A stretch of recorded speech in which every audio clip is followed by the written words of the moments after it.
Hey Dad, as promised, going to show you a couple things. First of all, I'm going to start on kind of just replacing kind of your hardware if you have a stake where, I told you to tap that end together on your driver, because when you don't and you drive your stake, this is what happens. You'll bend your fender washer.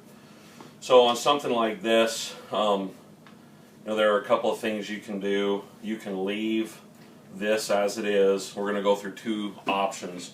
So first of all, you'll have to open up this J-hook to replace your washer. They make a what they call a J-hook tool, but anything really that you want to do or want to get will work. And basically, you put that in there, put it in the J-hook, and when you press it down, it opens that J-hook up like so, and you can take your loop out.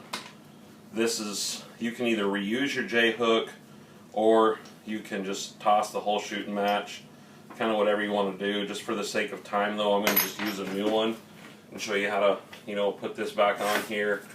You want your your washer, sometimes your J-hooks need to be opened up a little bit more. Okay, so you'll have to take your washer, go underneath here, feed your J-hook in. Sometimes your J-hook will need to be opened up just a little bit. Again, anything that you can use that you've got will work. I'll open it up just a little bit to feed that washer through like so.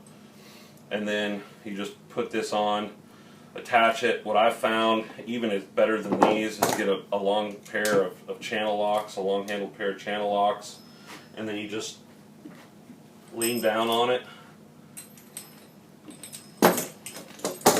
and it's back, good to go like that. So the other thing that you can do, if you have any frayed ends like this right here, if it's frayed or if it's looking kind of compromised, the other thing that you can do, and I was going to show you how to put these ferrules on and stuff, so I'm just going to take this one and I'm going to give you an example of what I would do. When you're making your cable stakes, we're going to pretend like we're starting out with a new piece of cable. Okay?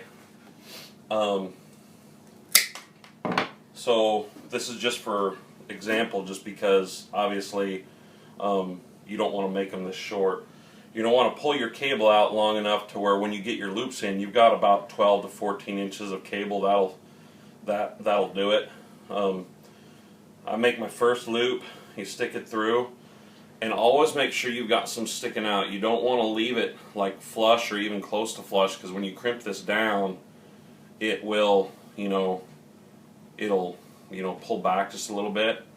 So what you'll need to do is, once you get this in place like this, we're going to go over here, Ferrule.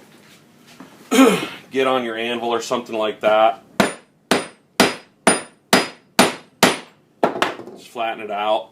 That's not going anywhere, okay? So that's what you can do on your ends. And I have this tool that I use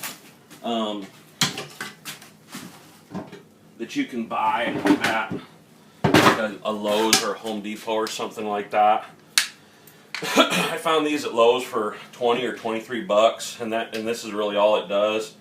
And basically what you would do is you would do the same thing, feed your cable through your ferrule, bring it up through all the way around, leave some sticking out, cinch it up, okay? And we're going to pretend this is like a 12 or 14 foot finished piece. Then you just take these, you feed it in, it'll accept different size ferrules. You get it close to one end, cinch it down, it'll crimp it, and then you cinch it down again. And so what you'll find on the ones that I've done for you already is that they're done like this. And it doesn't really matter one way or the other, both of them are going to hold. Since I make a lot of cable extensions and earth anchors, they call them, I guess, cable stakes, disposable stakes, all of those are interchangeable. I went ahead and got this to do this size here. So anyway, that's kind of an overview on how you're going to make your cable stakes or your extension cables. It'll be easier or better if you have a hammer with a larger head, obviously. You know, it'll be a little more uniform than this one, but just make sure it's cinched down really well, and you're not going to, you know, it's not going to give you fits. Also, I learned this the hard way. You want to leave about this much sticking out, really no more, because then when it frays, it'll really tear up your hands. It'll tear up your pelts and stuff, so you kind of want to find that sweet spot, you know, not too much, not too little kind of thing, and you'll kind of get the hang of it. But any more than this, and you're gonna have fraying, and it'll catch you when you least expect it. So that's pretty much it on this one.